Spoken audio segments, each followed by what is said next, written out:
আরে কিছুই করেনি, ও পড়ে গেছে আর ও হেসেছে কেন ওই কারণে।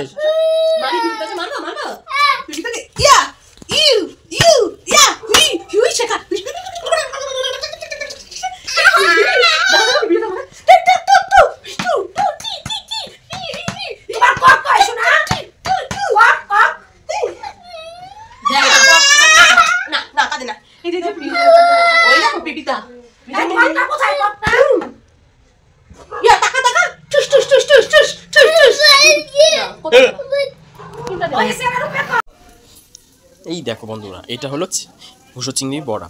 এখানে সেজন্য আমি করেছি, একটা খাওয়া হয়ে গেছে। আর চিংড়ি মাছের বড়া খেতে দিয়েছে, এই যে দারুণ হয়েছে। আমার তো খেতে খুব ভালো লাগে এইসব ভাজা পুরি, মিষ্টি টিষ্টি থেকে ঝাল নোনতে এটাই বেটার লাগে। যাই হোক, আমি এখন গরম গরম উনান থেকে আর কি কড়াই থেকে গরম গরম খেতে দিল, একটা খাওয়া হয়ে গেছে।